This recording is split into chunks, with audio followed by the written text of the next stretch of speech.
Yahudi itu, Amerika itu sekarang yang naik siapa? Siapa presiden terpilihnya? Donald Trump. Donald Trump itu manusia paling benci dengan Islam. Manusia yang paling benci dengan Islam itu Donald Trump hari ini. Apa yang sekarang terjadi? Paling bersahabat dengan Israel. Dan tujuan dia cuma satu ketika jadi presiden.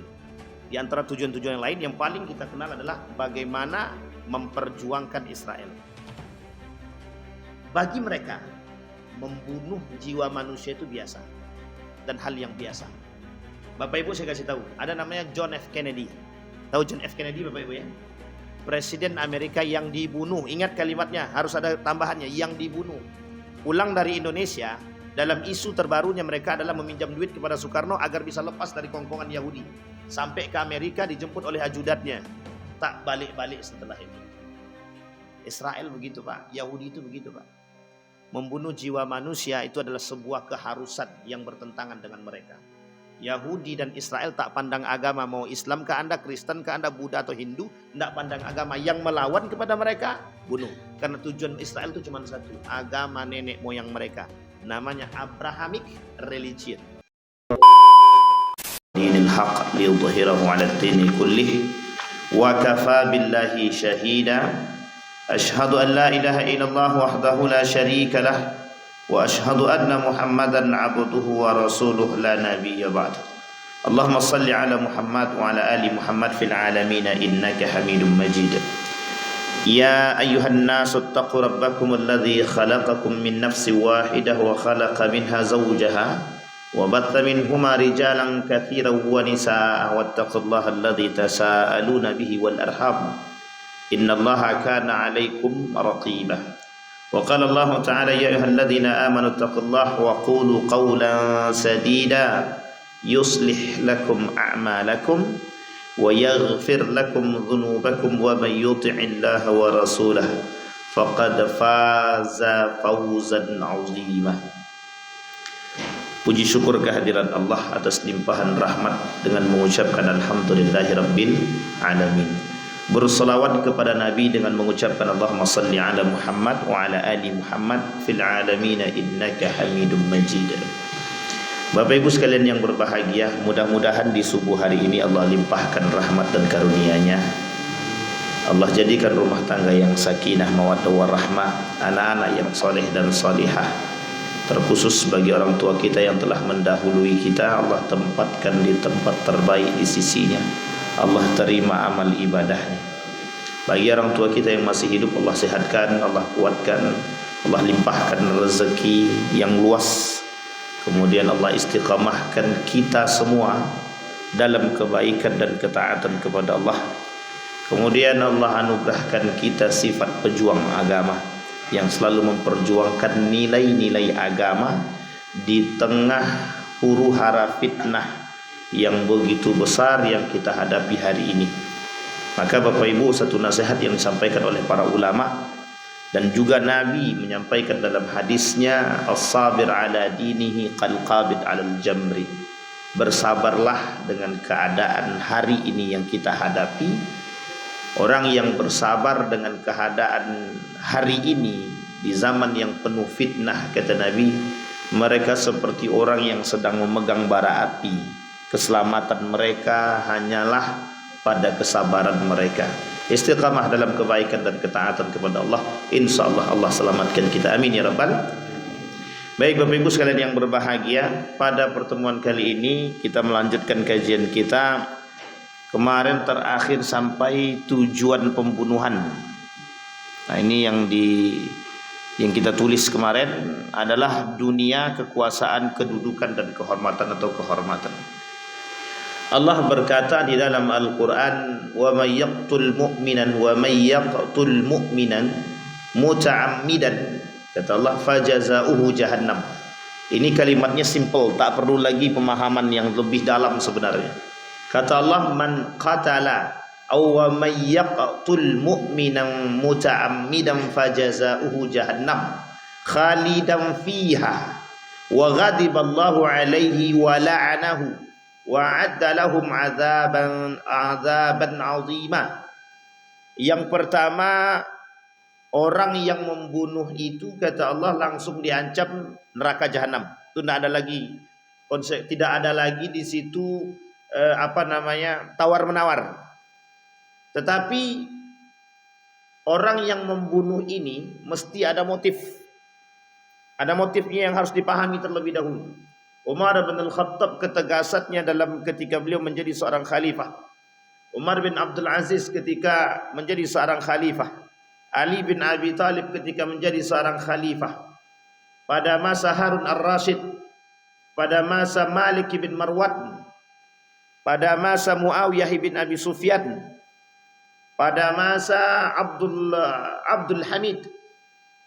Yang kedua, apa yang saya sebutkan tadi, nama-nama para khalifah-khalifah yang sangat arif dan bijaksana pada kasus pembunuhan. Satu ketika ada seseorang yang telah melakukan pembunuhan di masa Umar bin Al-Khattab. Jadi ketika beliau membunuh orang tersebut, kemudian ketika ingin diqisas, ingin disidang oleh Umar bin Al-Khattab, dibawa dan ditanya, apa alasan engkau membunuh? Jawabannya sederhana, aku menjaga kehormatanku dan kehormatan keluarga. Ketika itu hukum yang diberikan tidaklah hukum mati. Jadi kalau ada orang membunuh dalam Islam, an-nafsu bin nafs. Jadi jiwa dengan jiwa. Jadi orang yang membunuh maka dia harus dibunuh. Pada konteks ini itu disesuaikan dengan kondisi.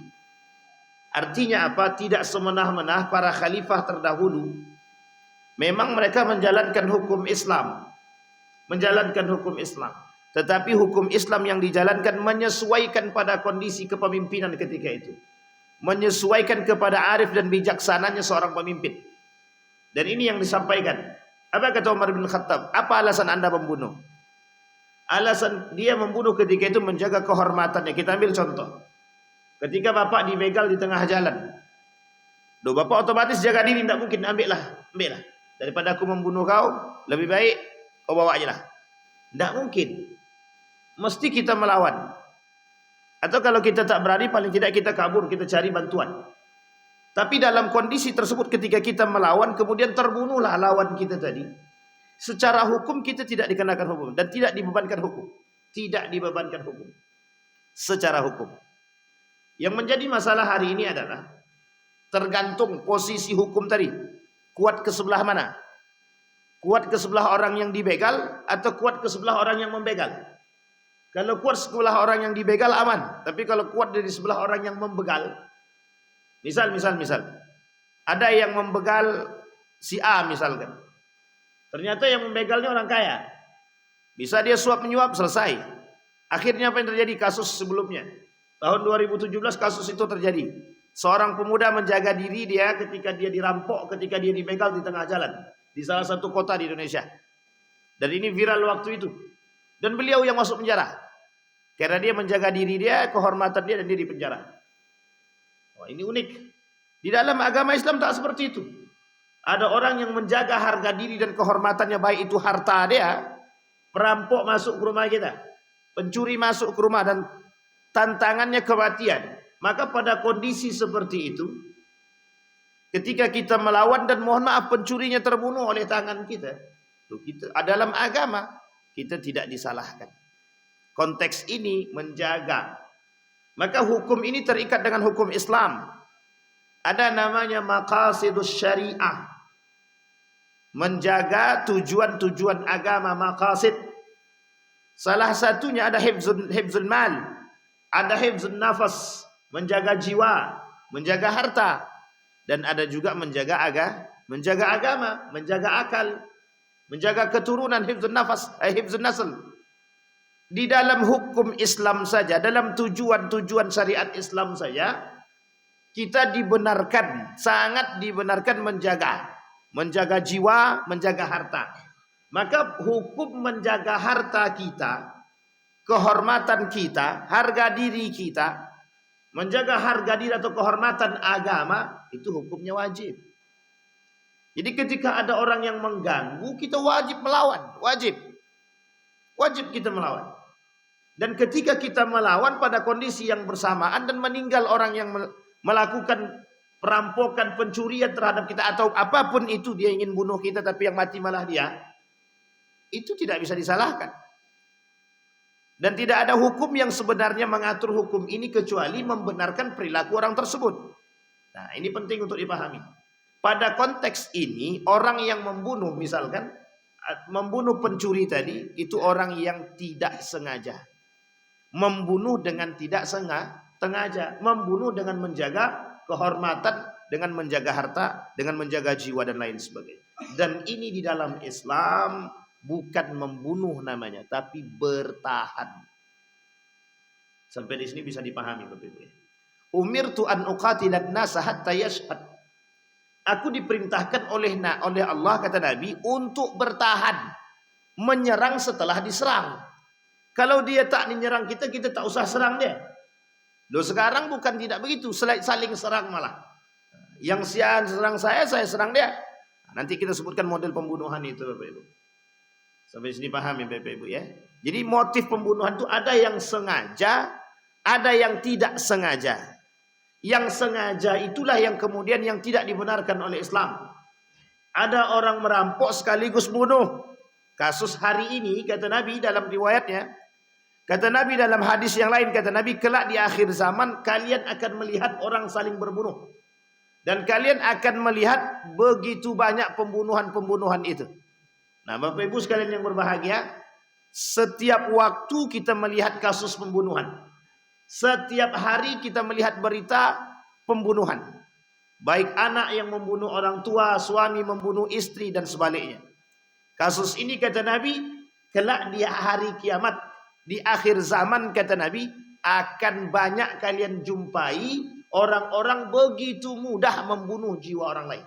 Saking tak berharganya jiwa itu. Palestina sampai hari ini sudah berapa, Bapak Ibu? Sampai hari ini sudah berapa banyak?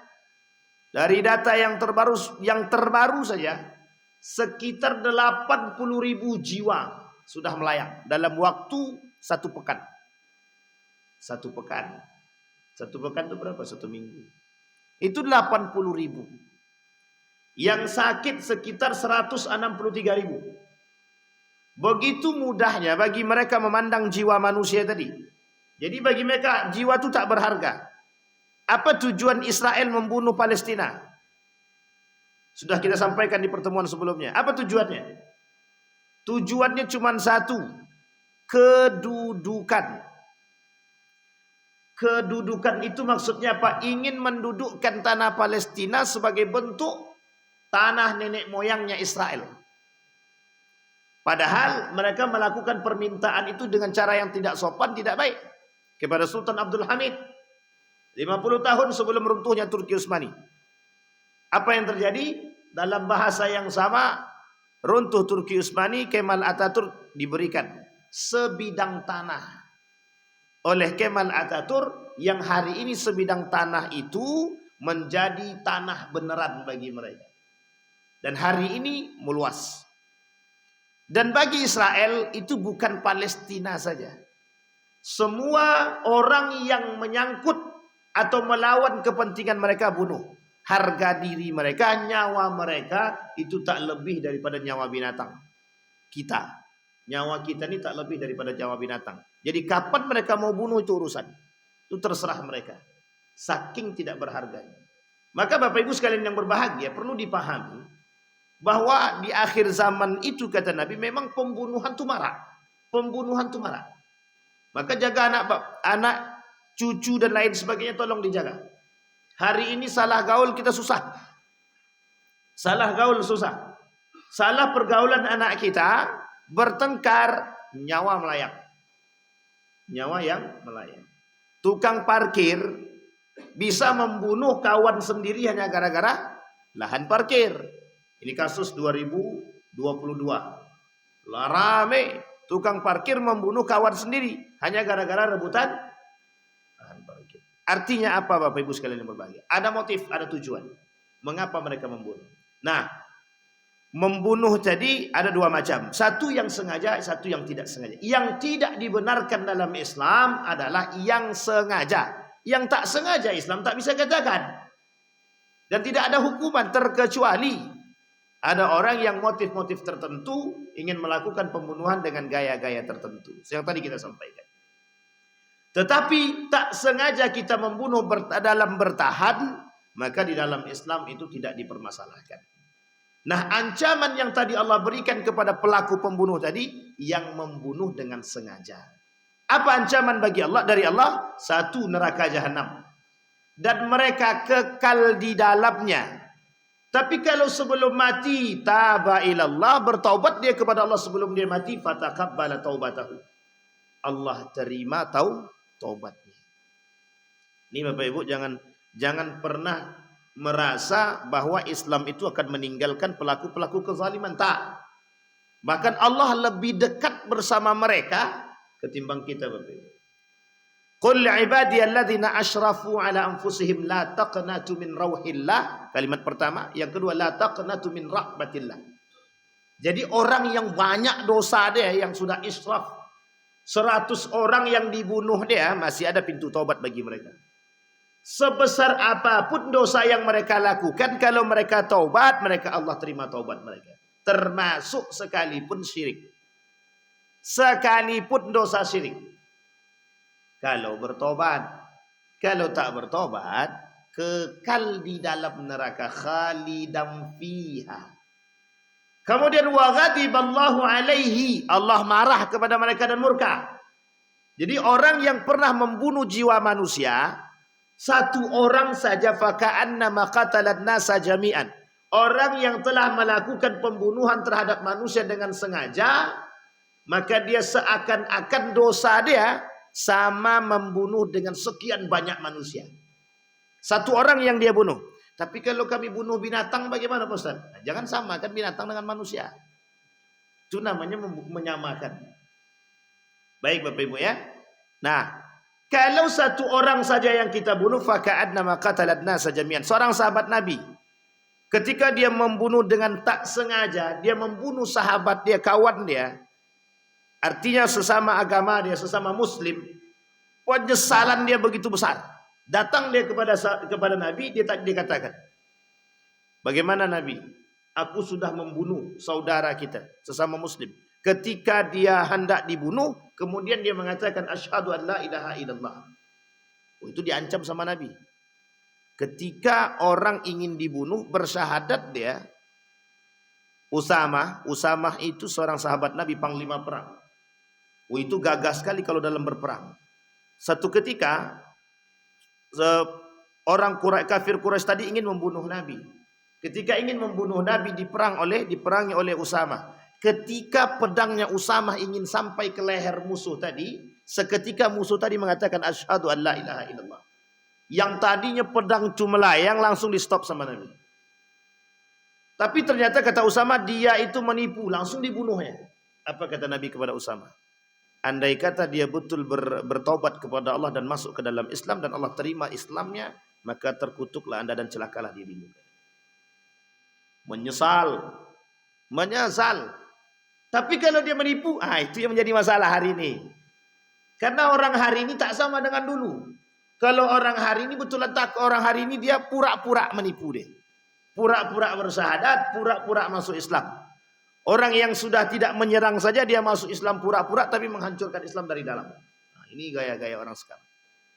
Kalau dahulu lain cerita dalam perperangan. Sehingga ketika itu kata Nabi, celakalah engkau. Bertobatlah. Usamah tadi diperintahkan oleh Nabi, bertobatlah kepada Allah. Semoga Allah menerima taubatmu. Itu 1 orang. Dan kasus yang sama ketika ada seorang pemuda membunuh 99, datang kepada rahib, seorang pendeta atau yang mengerti ahlul kitab. Rahib itu ahlul kitab, yang mengerti ahlul kitab. Apa kata rahib tadi? Allah tak terima tobat orang macam kau ni, kata dia. Dia tak akan terima, kata dia. Dosa kau banyak, tak akan Allah terima, kata dia. Dibunuhnya rahib tadi, jengkap jadi 100. Hadisnya masyhur dalam kitab Al-Arba'in, karangan Imam An-Nawawi. Dibunuh jadi 100, lengkap jadi 100. Kasus ini pernah terjadi di Medan, Sumatera Utara. Ya Allah, ya Rabbi. Ketika itu yang dibunuh bukan laki-laki tapi perempuan. Setelah dilakukan hubungan atau diperkosa kalau bahasa kitanya, diperkosa baru dibunuh. Nah, siapa nama ini dulu nih? Ada yang tahu Bapak Ibu? Yang dibunuhnya ditanam di tebu, pohon tebu. Ya Allah. Siapa? Dukun-dukun itulah pokoknya waktu itu dukun itu. Cita-cita dia harus membunuh 99 orang biar dapat kekebalan, ilmu kebal gitu. Baik, itu lebih gila lagi kalau begitu. Itu dosanya banyak itu, sudah membunuh, sudah syirik, sudah kafir itu. Sudah kafir betul itu orang-orang seperti itu. Banyak dosanya, berzinah dia. Jadi banyak dosanya. Nah, banyak kali dosa dia kata Allah. Qul li'ibadiyalladzina asyrafu. Mereka disebut dengan israf. Dosa dia sudah berlebihan. Tapi Allah turunkan salah satu sifat terbaik Allah terhadap orang yang sudah banyak dosa tadi, rahmat. Yang Allah turunkan rahmat. Kalau dosanya cuma satu, Allah turunkan ghafar. Ghafar itu pengampun. Tapi kalau dosanya saking banyak dosanya, Allah manggilnya dengan kalimat yang baik. Kalimat yang paling baik itu ketika dipanggil adalah qul li'ibadi, ibad. Katakan untuk hamba-hambaku kata Allah. Nah, itu lebih baik lagi Pak. Itu kalimat paling halus. Ketika Allah memanggil hambanya dengan kalimat ibadi, itu kedekatan Allah dengan hamba tersebut sangat dekat. Maka kalimat yang turun, sifat yang turun kepada pelaku dosa yang begitu besar, bahkan saking besarnya dosa-dosa mereka, Allah turunkan sifatnya sebagai sifat pemurah yang disebut dengan rahmat. Fir'aun kurang apa? 2 nabi turun sekaligus. Saking baiknya Allah kepada Fir'aun yang sudah ngaku Tuhan saja, Allah turunkan 2 sekaligus nabi untuk bisa mengajak Fir'aun ini taubat. Baik, kembali kepada poin tadi. Wala'anahu, Allah kemudian melaknat dia. Allah laknat. Sudah berapa tu? Jahanam. Kekal di dalamnya. Allah murka kepada dia. Allah laknat dia. Dan Allah janjikan bagi dia azab yang sangat besar. Walahu azabun azim. Di dalam hadis yang lain dikatakan, dikatakan Allah tak mau melihat mereka. Allah tak mau mensucikan mereka. Allah tak mau berbicara dengan mereka. Bayangkan, tambah 3 lagi Bapak. Berarti berapa? 5 tambah 3, 8. Walahum azabun alim. Bagi mereka azab yang sangat pedih.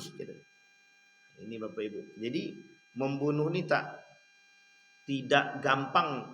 Begitu berat dosanya bagi seorang pembunuh. Dan harus kita menjaga diri kita. Demi dunia hari ini orang rela membunuh. Kita ambil kasus yang sangat nyata. Kasus, tapi ini kasusnya kita pakai inisial saja. Ada seorang pemuda, ini dalam konteks menjaga kekuasaan. Demi untuk mendapatkan kekuasaan dan jabatan. Ini tidak di Indonesia. Kalaupun terjadi di Indonesia mungkin kita anggap itu inisial saja. Yang dia bunuh adalah abang dia sendiri yang satu ayah. Itu demi apa? Demi kekuasaan. Abang kandung dia bunuh. Meskipun satu ayah itu tetap satu kandung. Dan ini terjadi Bapak Ibu. Pada masa tabi'in. Pada masa tabi'in. Pada masa tabi'in. Pada masa Daulah Abbasiyah. Pada masa Daulah Abbasiyah, seorang pangeran membunuh paman kandung dia. Adik daripada ayah dia bunuh. Demi mempertahankan kekuasaan. Jadi kalau hari ini kita temukan ada orang rela membunuh orang lain. Demi kekuasaan dia. Demi apa lagi namanya itu? Dinasti dia.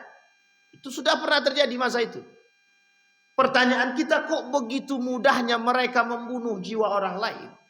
Kok tidak berharganya jiwa orang itu di hadapan mereka? Karena satu, tujuan mereka tadi adalah kekuasaan, kedudukan, kemudian dunia. Tak ada tujuan lain, tak ada. Apa tujuan dia membunuh tukang parkir tadi?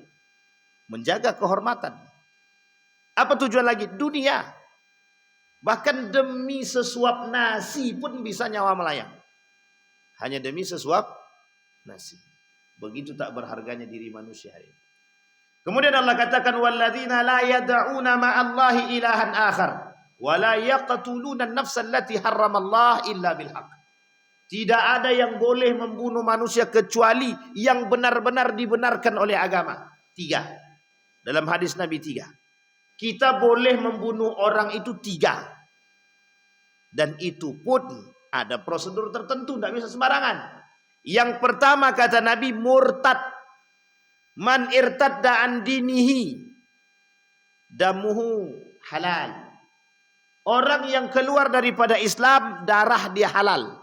Boleh berarti setiap orang yang murtad boleh kami bunuh, Ustaz. Itu dalam Islam. Dalam Undang-Undang Dasar 1945, yang membela diri saja kita salah, apalagi membunuh. Kita bela diri tak sengaja orang mati, awak masuk penjara. Apalagi kalau kita sengaja membunuh. Dalam Undang-Undang Dasar kita sebenarnya tidak juga. Dalam Undang-Undang Dasar 1945 juga tidak membenarkan. Tidak membenarkan. Bahkan dibenarkan kalau seandainya kalau tak sengaja kita membunuh orang yang tadi membegal kita dalam undang-undang itu, kita dibenarkan. Hanya saja tergantung siapa yang punya dana, yang punya duit, itu maksud saya. Kembali pada poin yang kedua tadi. Dalam konteks itu yang tadi kita sampaikan, orang-orang yang membunuh itu punya ada prosedur-prosedur tertentu yang dibenarkan oleh Islam. Satu, ketika dia irtad, murtad. Orang murtad boleh Pak kita bunuh, Pak. Ini ada alasannya, ada. Karena orang murtad itu ketika mereka keluar daripada Islam, mereka akan menyerang Islam, Pak. Dan dia menjadi musuh, Pak. Itu alasan Nabi kenapa. Itu terjadi, Bapak Ibu. Terjadi. Apa yang terjadi ketika masa Nabi? Ketika masa baginda Nabi Muhammad SAW dalam perpindahan kiblat. Dalam perpindahan kiblat, ini sejarah nih. Dalam perpindahan kiblat itu banyak sekali yang murtad itu. Orang-orang Yahudi dan Nasrani dari kabilah-kabilah Quraisy yang ada di Yasrib itu, mereka masuk Islam, mereka kemudian berbaiat kepada Nabi itu karena mereka tahu bahwa kiblatnya ketika itu adalah Baitul Maqdis, Masjidil Aqsa, itu kiblatnya. Sehingga orang Yahudi ini merasa kiblat kita sama. Setelah Nabi sampai di Kiblatain, yang hari ini disebut dengan Kiblatain, ketika Nabi sedang sholat dengan para sahabat, turun perintah, fawalli wajhaka syatral Masjidil Haram. Berbalik, Pak. Yang tadinya sedang sholat, Nabi sedang sholat, turun perintah, Nabi berpaling dari Masjidil Aqsa ke Masjidil Haram. Setengahnya murtad. Apa jawaban mereka terhadap Nabi? Anda gila. Nabi dikatakan gila. Dan mereka keluar daripada Islam murtad. Yang hadir ketika itu setengahnya murtad. Kenapa? Karena ketika itu Yahudi yang masuk Islam tadi, mereka merasa ada kesamaan dengan Nabi ketika Masjidil Aqsa, kiblatnya sama. Dan orang Yahudi kiblatnya memang itu. Sehingga ketika perpindahan itu liyusabita bihi fuad. Kata Allah, kami pengen tahu yang mana yang betul-betul beriman. Ketika dipindahkan ke Masjidil Haram, itu orang-orang Yahudi yang tadi masuk Islam keluar daripada Islam. Dan ketika mereka keluar daripada Islam, yang tadinya tergolong sahabat Nabi, mereka keluar daripada Islam, mereka kembali menyerang Islam. Salah seorang, saya lupa namanya Bapak Ibu, ada seorang pemuda yang gagah masuk Islam dari keturunan Yahudi, masuk Islam deh, dan dianggap sebagai seorang sahabat karena hidup di zaman Nabi. Ketika Nabi berada di Madinah, apa yang terjadi ketika dia keluar daripada Islam, dia kemudian berbalik menyerang Islam. Makanya Bapak Ibu sekalian yang berbahagia, kenapa orang murtad itu boleh diperangi. Diperangi ya Bapak Ibu ya. Tapi kalau sekarang jangan. Lukman Sardi habis mempermainkan menjadi aktor sang pencerah Kiai Haji Ahmad Dahlan, yang dia aktorkan adalah film seorang tokoh Muhammadiyah, nama dia Kiai Haji Ahmad Dahlan. Keluar daripada film tersebut, selesai dia main film tersebut, dia keluar daripada Islam, murtad langsung. Apa yang terjadi? Ketika dia murtad daripada itu, kemudian sebagian dia pernah melakukan penjelekan terhadap agama Islam. Termasuk Lukman Saifuddin, kalau saya tak salah itu. Keluar daripada Islam, dia jelek-jelekkan Islam. Ada seorang wanita mengaku bisa mengerti baca Quran, bahkan sudah mendalami Al-Quran. Satu ketika dia keluar daripada Islam. Apa kata dia? Dia serang Islam kembali. Ketika dia diminta untuk berpidato, dia sampaikan, dia serang. Wah, ternyata Islam itu penipu. Muhammad itu buta, orang buta kok dijadikan panutan. Al-Quran itu tidak jelas. Porno betul. Diserang kita. Itu alasan kenapa orang murtad itu boleh dibunuh. Yang pertama. Yang kedua, membunuh orang yang tadi Bapak Ibu yang membunuh kita. Artinya ketika kita mempertahankan harga diri kita, itu boleh Bapak Ibu. Boleh. Dalam perang sama. Yang ketiga dalam perang. Itu boleh kita membunuh. Tapi di luar itu kita tak boleh bunuh Pak. Di luar itu kita tak boleh bunuh. Apalagi dengan Dengan sengaja. Nah, Bapak Ibu sekalian yang berbahagia, hari ini pembunuhan itu ada dua macam. Pembunuhan secara fisik yang jelas. Membunuh dengan cara pakai pedang, pakai tembakan, dan lain sebagainya. Ada yang kedua Bapak Ibu. Ini yang paling berbahaya. Yang kedua ini. Namanya pembunuhan karakter. Pembunuhan karakter ini lebih berbahaya daripada membunuh langsung. Kalau dibunuh langsung mati selesai Pak. Selesai. Paling masuk penjara. Tapi kalau pembunuhan karakter dibuatnya malu orang tersebut. Pada akhirnya aku kan tak membunuh, dia bunuh diri sendiri. Iya, penyebab dia bunuh diri itu apa? Ada penyebabnya, ada. Dibuli, dicaci, dimaki, dikucilkan. Habis Pak. Naik ke atas gunung, lompat dia ke bawah. Bunuh diri dia. Itu kan tak salah aku. Salah dia kenapa dia jelek. Itu masalah tuh Pak. Ini pembunuhan karakter Pak. Kita ambil contoh. Yang paling sederhana Bapak Ibu. Ini kasus nyata. Beberapa tahun yang lalu. Seorang pemuda datang ke rumah Bapak Ibu. Dia habis pinjam online. Pinjaman online. Apa yang terjadi Bapak Ibu? Ketika dia tak mampu mengembalikan pinjaman online tadi, salah memang. Yang namanya pinjaman harus dikembalikan. Yang menjadi masalah bukan itu. Ketika dia tak sanggup mengembalikan, tidak tahu dari mana data dia dapat. Wallahu alam. Apakah itu ada orang-orang tertentu yang memang sengaja mencari data dia, disebarkan data dia, dibuat orang lain itu tidak percaya terhadap dia, disebarlah video-video dia, disebar foto dia, tidak pakai baju, sedang berhubungan badan dengan wanita. Itu videonya memang editan. Tapi Bapak Ibu, itu pembunuhan karakter. Hanya tak bisa membayar pihak-pihak tertentu, maka Bapak Ibu hati-hati yang pinjam online ini, hati-hati betul. Itu kemudian data itu dibocorkan. Dibocorkan kemudian di-share di mana? Di-share di WhatsApp, di-share di Facebook, di-share di media sosial. Di mana-mana di-share. Pemuda ini tidak mau bayar hutang. Itu sampai Pak ke HP kita. Orang-orang yang tak kenal pun sampai. Dilihat kontak-kontak dia. Ini apa namanya? Hacker ya, yang main tuh hacker-hacker. Dilihat. Masalahnya adalah foto yang disebarkan itu meskipun pada hakikatnya tidak benar. Dia tidak pakai baju. Kemudian apalagi perempuan dibuatnya mohon maaf tanpa busana. Pokoknya dibuatnya sedemikian jeleknya. Akhirnya apa? Mental kita kena Pak. Mental kena. Akhirnya apa kata laki-laki tersebut? Selama 2 bulan dia tak bisa keluar, tak berani keluar dari rumah. Setiap keluar rumah ada orang yang orang tak mau lagi berkawan. Karena apa? Karena kasus tadi. Dibuat. Itu namanya, maka Bapak Ibu sekalian yang berbahagia.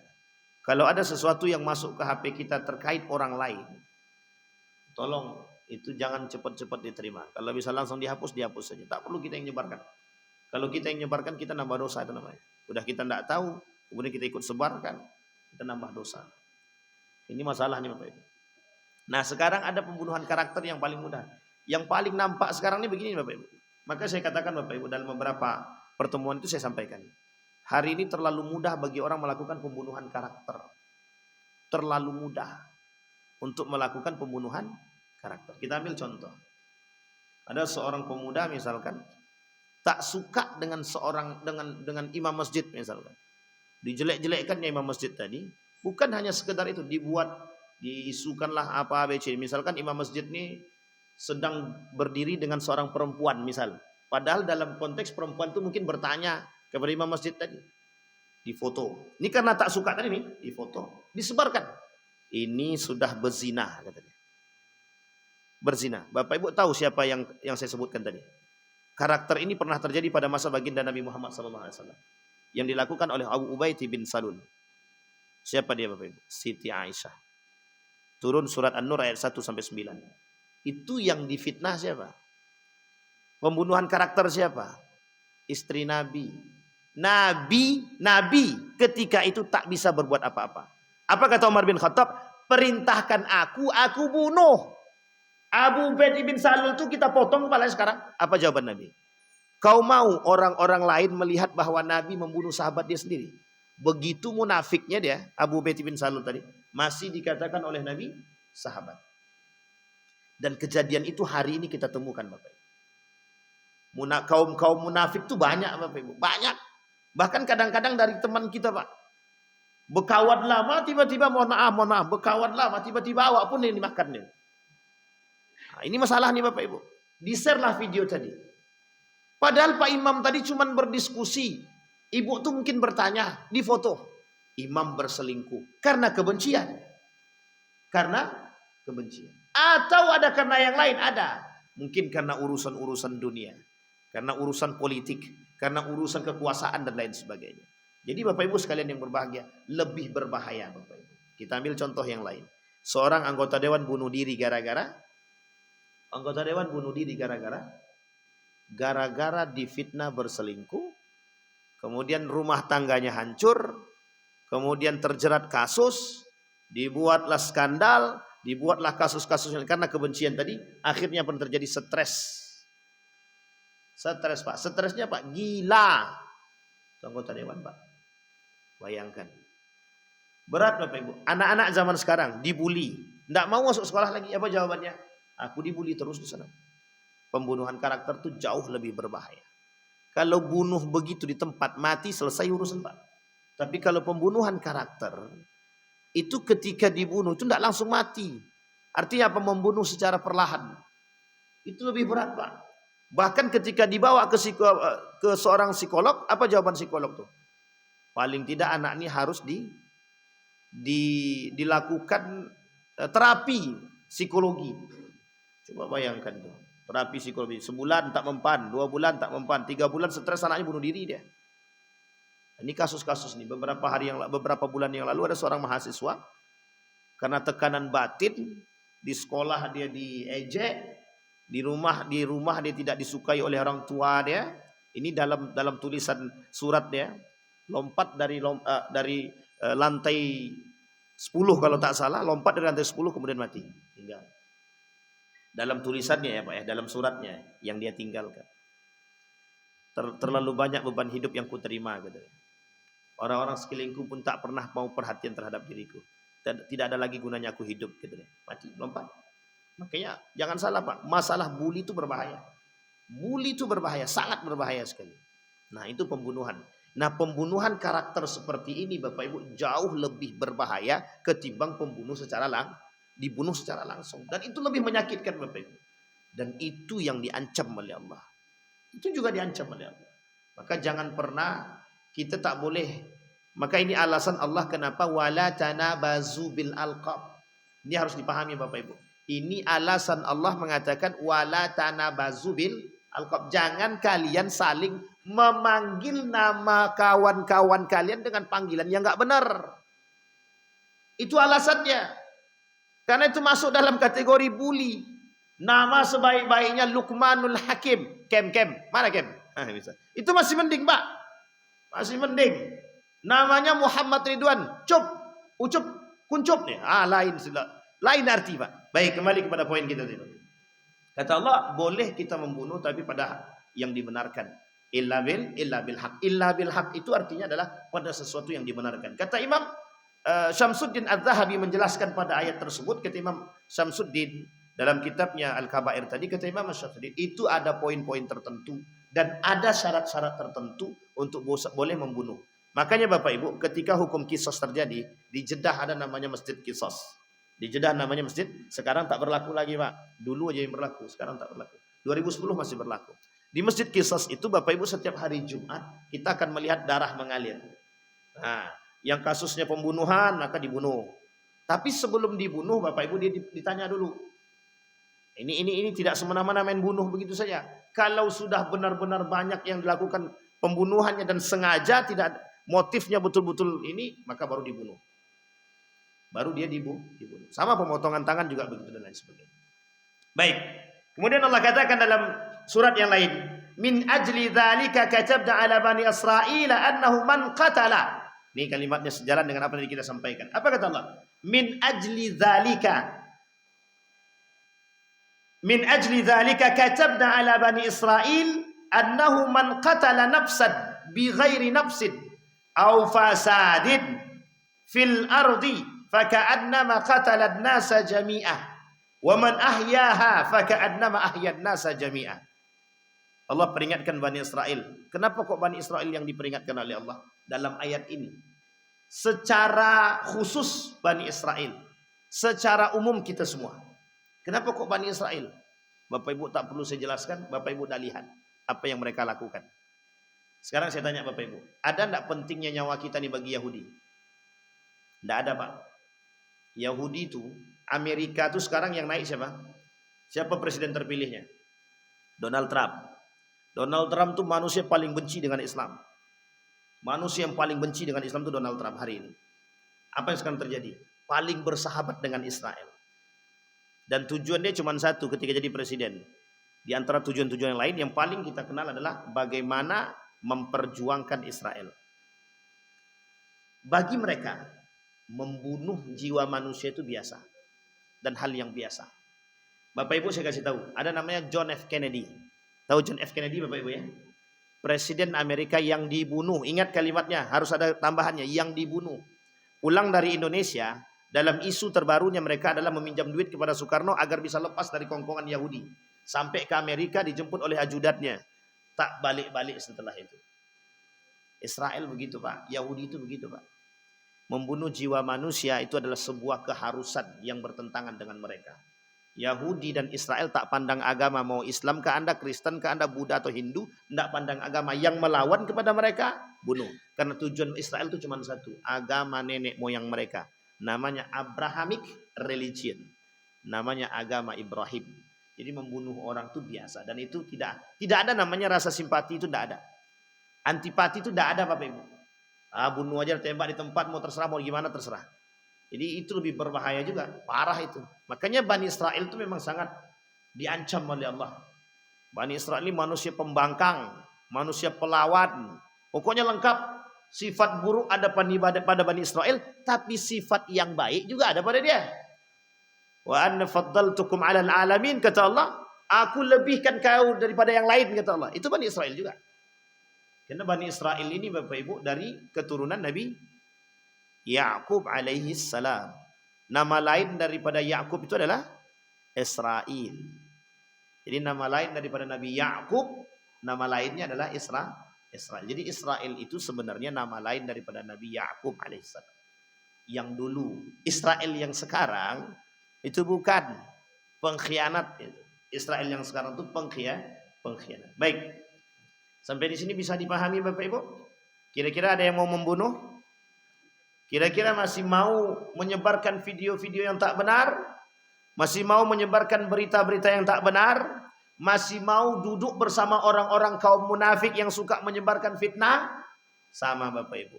Orang-orang yang duduk bersama orang-orang yang tukang fitnah, yang suka menyebarkan isu-isu tidak benar, yang suka merusak, yang suka membuat propaganda, itu adalah pembunuhan-pembunuhan karakter. Kalau kita duduk bersama mereka, kata Allah di dalam Al-Quran, Anda sama dengan mereka. Idzan antum mithluhum, kata Allah.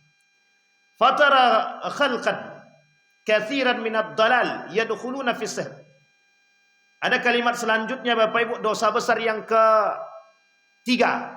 Qatlun nafs itu yang kedua. Sekarang ada dosa besar yang ketiga. Namanya sihir. Apa namanya Bapak Ibu? Sihir. Apa kata Syekh Samsuddin Az-Zahabi? Li'anna sahir la budda an yakfar. Artinya apa? Wa qala Allah Ta'ala walakinna syayatina kafaru yu'allimuna an-nasa as-sihra. Kemudian kata Imam Samsuddin, fatara khalqan katsiran minad dalal yadkhuluna fis sihri wa yazunnunahu haraman faqat wa ma yash'uruna annahu al-kufra fayadkhuluna fi ta'limi simiyah. Ini ada salah satu bentuk. Wa amaluha wa hiya mahaddus sihr wa fi 'aqdir rajul an zaujati wa huwa sihr. Jadi Bapak Ibu, dosa yang ketiga, dosa besar yang ketiga kata Imam Samsuddin Az-Zahabi dalam kitab dia adalah sihir. Sihir ini menipu, bahasa sederhananya menipu, manipulasi.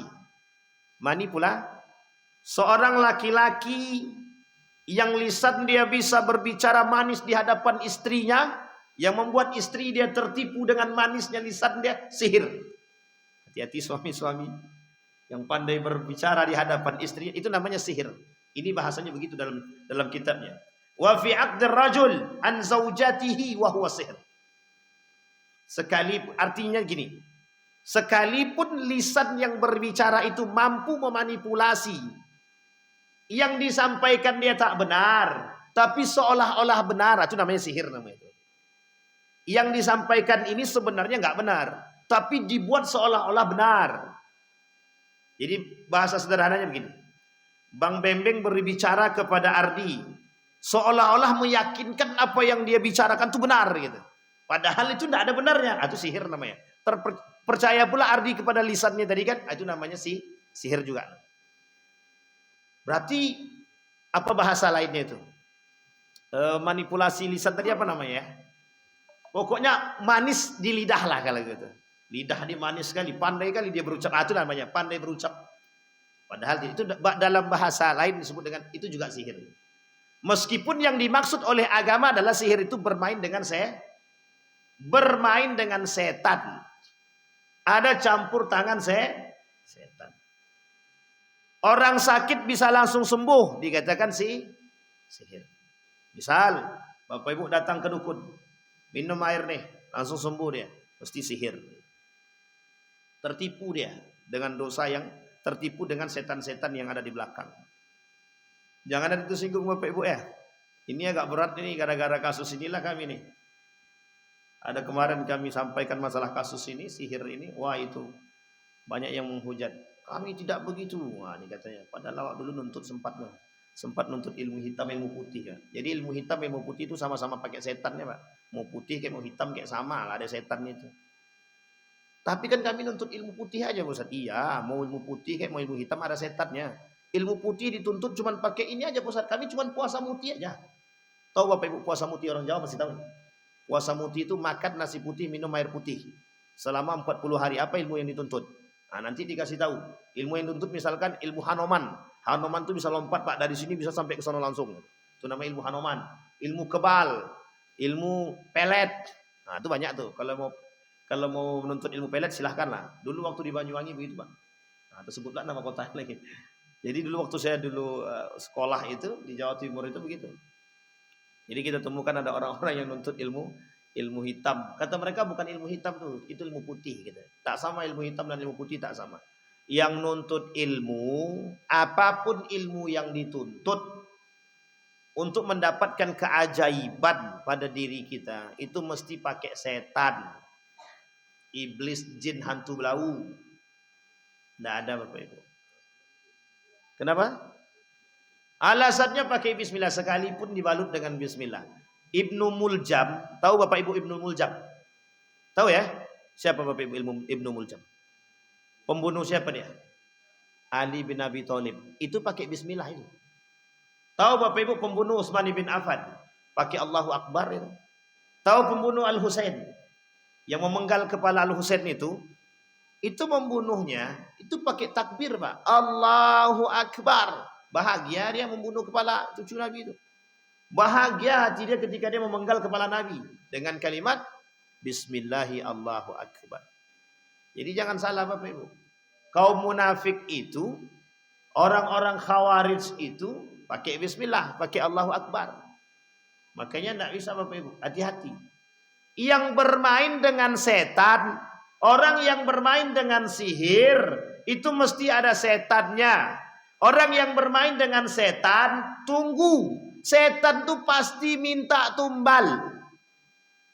Ya. Nih Bapak Ibu-ibu yang tua-tua, kami dulu nih Ustaz pengen untuk kekebalan diri. Zaman dulu kan. Sekarang kan tak perlu lagi. Tobat. Ruqyah 3 kali minimal. Ruqyah tuh. Cari yang ruqyah yang syariah betul. Biar sekalian iblis-iblis dalam tuh kabur sekali. Nanti matinya susah. Orang yang ditanam dalam diri dia ada iblisnya, ada jinnya, itu matinya susah. Kalau tak mau mati tersiksa, keluarkan. Berhenti bermain dengan hal-hal demikian. Karamah itu Allah berikan kepada siapapun yang Allah kehendaki. Bukan tak solat. Orang yang sholat, orang yang rajin zikir. Aku pengen berjalan di atas air, Ustaz. Setan pun bisa, jin pun bisa. Tapi si anu itu, Ustaz, memang sholatnya agak jarang sedikit. Kami tak pernah nampak di masjid. Tapi ketika dia nunjuk langit itu bismillah, hujan kata dia. Pakai bismillah pula. Ah, itu dia tuh. Yang suka mengintip itu jin-jin itulah. Jadi jin-jin itu suka mengintip rahasia langit. Nah, jadi Bapak Ibu ya, ini bukan bahasa saya Bapak Ibu. Begitu kata para ulama yang suka ngintip itu, ngintil itu, ngintip rahasia langit itu ya jin-jin tadi, jin dan iblis tadi. Dan nanti jin dan iblis ini dia turun ke bawah, dia ceritakan kepada manusia. Orang-orang yang memang bekerja sama dengan mereka. Artinya ada terbangun kontrak kerja. Jadi tahu Bapak Ibu kontrak kerja ya? Ajudan baru namanya. Jadi ajudannya itu iblis dan jin. Jadi kalau ada ajudan yang suka ngintil namanya iblis, jin, setan. Itu yang tukang bocorkan rahasia tadi. Sehingga ada manusia yang tahu, Pak Ustaz. Ada kata manusia itu besok si anu itu akan mati. Ternyata betul, Pak Ustaz, besok si anu itu mati. Nah, langsung orang percaya. Ada yang begitu Bapak Ibu. Salatnya biasa aja, zikir tak pernah, sedekah apa tak lagi, dengan masyarakat biasa aja, tak ada kelebihan. Tapi tiba-tiba dia tahu Pak Ustaz, mati orang itu kapan nih? La ilaha illallah. Berarti ada ada. Bapak Ibu kembali kita pada poin. Ponari, tahu ponari Bapak Ibu ya? Itu kalau saya katakan sihir itu Bapak Ibu. Apa maksudnya sihir? Dengan batu manusia terpedaya. Batu. Bisa ngantrinya panjangnya minta ampun, berjam-jam orang ngantri demi air itu. Karena hari ini manusia begitu. Pengen cepat kaya, pengen cepat. Pokoknya semuanya serba instan. Kalau ada hari ini Bapak Ibu, obat dengan dosis tinggi, yang dia sakit jantung langsung sembuh minum obat itu, saya yakin mau orang minum itu langsung. Nah, bayangkan. Makanya Bapak Ibu mohon maaf, ponari itu laku. Batu ponari itu laku. Dicemplungin batu itu dalam air. Besok kalau mau ke itu datang ke rumah saya. Banyak batu kerikil depan rumah. Ini Bapak Ibu, mohon maaf. Tipe karakter manusia yang harus kita pahami. Allah dah kata, beribadahlah, kunci ketakwaan. Kesehatan itu bisa diberikan dari situ. Kita tak yakin. Baca air putih dengan bismillah seperti yang dilakukan oleh baginda Nabi Muhammad SAW. Itu obat. Kurma, zam-zam, madu. Disebutkan oleh Nabi semua di dalam. Buah tit. Ada semua. Itu yang sudah jelas dalam Al-Quran dan hadis Nabi, kita tak pernah makan. Justru ada batu yang tak bisa dimakan, bisa dicemplungkan dalam air, bisa diminum. Sihir. Sihir mata. Paham Bapak Ibu ya? Yang kedua, ada dukun. Bisa mengeluarkan uang dari baju dia. Siapa namanya? Diambil baju, kursinya bagus. Kayak kursi-kursi pangeran gitu. Diambilnya baju dari dalam di baju ini, keluarkan duit. Nah, masuk. Siapa namanya Bapak Ibu? Pasti lupa Bapak Ibu kan? Sama saya lupa juga namanya. Dimas Kanjeng. Coba bayangkan. Uniknya lagi, yang percaya dengan begitu tuh banyak. Yang bergelar profesor lah, yang doktor lah. Bapak Ibu coba bayangkan, mohon maaf ya Bapak Ibu ya. Jangan tersinggung. Di kampung ini ada orang pintar. Tiba-tiba ada orang sakit, tangan patah, datang ke dukun tadi. Cuman dipegang sama dukunnya sembuh. Dah. Sholat ke masjid tidak. Zakat tidak. Sedekah jarang. Ataupun mungkin tak pernah. Dengan masyarakat tidak terlalu baik. Biasa-biasa saja. Kira-kira. Ini kira-kira saja. Dia bermain dengan setan apa tidak? Sini Ustaz. Ustaz, di situ tuh Ustaz. Cuman sekali sentuh sembuh langsung. 5 menit. Nah, kira-kira ada orang patah kaki, patah tangan, langsung ke sana enggak? Sekalipun tak pernah sholat, mesti orang datang. Kenapa? Pengen cepat idadaya. Tahu idadaya Bapak Ibu? Yang datang bukan sedikit itu ke hotel itu. Saya tak katakan itu sesat. Saya tak katakan sesat. Yang ingin saya katakan, berhati-hatilah dengan perdukunan ini. Ada obat-obat tradisional yang memang mampu menyembuhkan tuh ada. Yang memang kita ambil contoh jahe. Kita ambil contoh daun-daun keladi. Bukan laki-laki keladi ya Bapak Ibu ya, daun keladi. Kemudian ada daun apa namanya? Binahong. Dan itu Bapak Ibu sekalian berbahagia. Ini bukan masalah iblis jin setan. Setiap ciptaan Allah itu mesti ada khasiatnya. Tapi yang harus kita pelajari, yang harus kita ambil, sesuatu yang menjadi sebuah tradisional itu boleh dipakai tapi tak boleh diyakini penyembuh. Itu yang menjadi masalah. Sehingga kontroversi Ida Daya itu sampai ditanyakan oleh kepada Majelis Ulama Indonesia, apa jawabannya? Berobat dengan obat tradisional tidak disalahkan, hanya saja yang diperkuat akidah dia. Yang menyembuhkan itu bukan obat. Nah, jadi yang menjadi masalah itu Bapak Ibu. Tapi kalau kita mengerti orang nih tak sholat, dia pengobatan dia ada sesuatu yang kita ragukan. Sudah sadar kita dengan keraguan itu, jangan datang. Sampai di sini paham ya Bapak Ibu. Jangan datang. Kenapa demikian? Itu bakal merusak akidah kita. Bakal merusak keimanan kita. Ini yang paling sederhana lagi Bapak Ibu. Tadi aku minum paratusin, hilang langsung flu aku. Kalau bukan karena paratusin tadi, tak hilang-hilang kayaknya. Itu sama tuh Bapak Ibu. Sama tuh. Itu kita sudah berlebihan kepada obatan. Sihir. Walakinna syayatina kafaru yu'allimuna an-nasa sihra. Artinya apa? Salah satu programnya setan mengajak manusia kepada kesesatan dengan cara sihir. Manipulasi mata, manipulasi keimanan. Sekalipun yang melakukan dengan bismillah, sekalipun yang melakukan dengan Allahu Akbar, sekalipun yang dia bacakan ayat kursi atau ayat-ayat yang lain. Sampai di sini paham ya? Jangan tertipu dengan itu. Wa ma yu'allimani min ahadin hatta yaqula innama nahnu fitnatun fala takfur. Fayata'allamuna minhuma ma yufarriquna bihi bainal mar'i wa zawjihi wa ma hum bidarrina bihi min ahadin illa biidznillah. Wa yata'allamuna ma yadurruhum wa la yanfa'uhum. Wa laqad alimu laman ishtarahu ma lahu fil akhirati min khalaq, kata Allah. Sekalipun seorang suami bisa meyakinkan lisan, bisa meyakinkan istri dia dengan manipulasi lisan dia, itu juga sekecil itu pun juga dianggap sihir gitu. Tak akan mendatangkan manfaat. Wa ma yanfa'uhum. Tapi sebaliknya yadurruhum, justru membuat apa Bapak Ibu? Berbahaya, mendatangkan mudarat kepada kita. Seorang pemuda ditanam dalam diri dia jin. Dia pakai ilmu-ilmu begitu.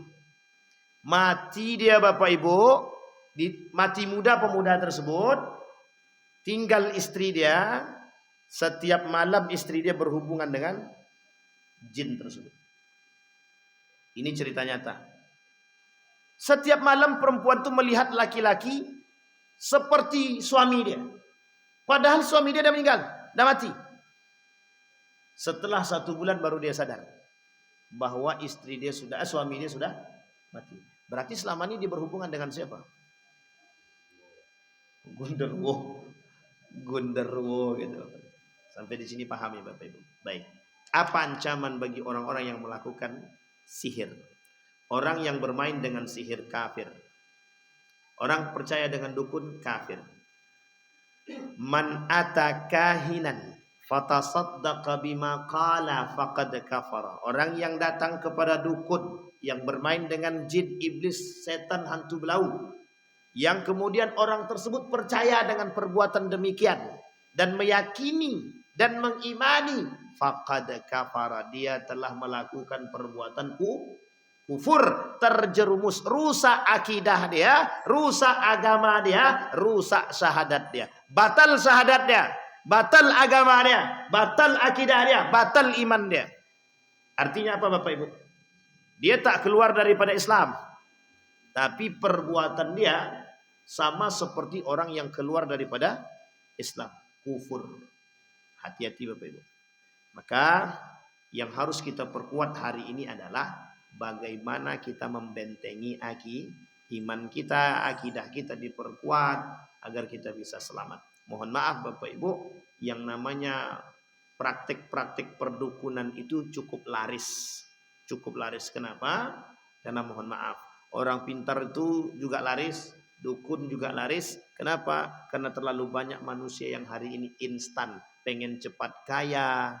Mohon maaf ya Bapak Ibu, sampai orang-orang kalau haus kekuasaan jabatan, dicarinya dukun tuh Pak. Tolong si anu yang duduk di situ tuh. Nah, tolong kau sihir-sihir sedikit. Akhirnya mati si anu tadi Pak, naik dia. Nah, begitulah bahasanya Pak, saking hausnya kekuasaan. Banyak Bapak Ibu, tidak hanya itu. Semua akan mereka lakukan demi kepentingan dunia. Dan hati-hati Bapak Ibu. Berkaitan dengan sihir ini, orang-orang yang datang kemudian meminta jimat, dia pakai jimat, dia gantung. Oh, itu berbahaya sekali Bapak Ibu. Jamaah haji Indonesia tahun 2010 datang ke Saudi, diambilnya kain Ka'bah, dipotongnya sebelum kain Ka'bah itu dicuci, dipotongnya, dimasukkannya jadi jimat. Pergi dia ke Musdalifah, diambilnya batu, batu untuk lempar jumroh, lempar setan tadi, diambilnya kemudian dimasukkannya jadi jimat. Biar apa? Biar laku warung aku katanya. Makanya kerjaan Dr. Jun Palmil itu makin nambah aja itu. Merukiah semua toko-toko yang ada di Pekanbaru. Kerjaannya cuma merukiah toko. Saya saking banyak toko-toko di Pekanbaru ini bermain dengan jin setan agar laku, agar punya orang tak laku dan lain sebagainya. Baik Bapak Ibu sekalian yang berbahagia, ada pertanyaan Bapak Ibu? Tidak ada, alhamdulillah. Silakan Bapak Ibu kalau ada yang mau ditanyakan. Sampai kita pada sihir, insya Allah kalau Allah izinkan ketemu lagi di bulan yang akan datang, kita akan bahas tarkus salah. Ibu-ibu ada yang bertanya? Tidak ada yang main dengan dukun kan? Aman Bu? Dukun pun kami tak tahu mau satu apa. Apa Bapak aman Pak? Yang tutu, ini agak kurang aman sedikit tempatnya. Amal insya Allah. Apa Pak? Alam? Oh alam dukun. Baik, Masya Allah. Oh ya alam dukun itu lagu tuh Pak. Masya Allah. Saya kira itu saja kalau tidak ada yang bertanya. Alhamdulillah. Sebelum kita akhiri kita berdoa kepada Allah. A'udzubillahi minasyaitonirrajim. Bismillahirrahmanirrahim. Alhamdulillahirabbil alamin hamdas syakirin hamdan na'imin hamdan yuwafi ni'amahu wa yukafi'u mazida. Ya Rabbana lakal hamdu kama yanbaghi li jalali wajhikal karim wa 'azimi sultanik. Allahumma salli ala Muhammad wa ala ali Muhammad fil alamin innaka Hamidum Majid. Allahumma ighfir lana dhunubana wa dhunuba walidina warhamhuma kama rabbayana shighara. Allahumma faqihna fid din wa 'allimna at-ta'wil. Allahumma faqihna fid din wa 'allimna at-ta'wil. Allahumma ij'al tajammu'ana tajammu'an marhumah waj'al tafarruqana min ba'dihi tafarruqan ma'sumah. Allahumma ansur man nasara ad-din wa khudhul man khadhal muslimin. Allahumma ansur ikhwanana al-mujahidin fi Palestin wa fi Gaza wa fi kulli makan. Allahumma rzuqna imaman 'adila. Allahumma rzuqna imaman 'adila. Allahumma rzuqna imaman 'adila. Allahumma a'inna 'ala dzikrika wa syukrika wa husna ibadatik. Allahumma ighfir lahum warhamhum wa'afihim wa'fu 'anhum wa akrim nuzulahum wa wasi' madkhalahum waj'alil jannata mathwahum. Rabbana atina fid dunya hasanah wa fil akhirati hasanah wa qina adzabannar. Walhamdulillahirabbil alamin. Assalamualaikum warahmatullahi wabarakatuh.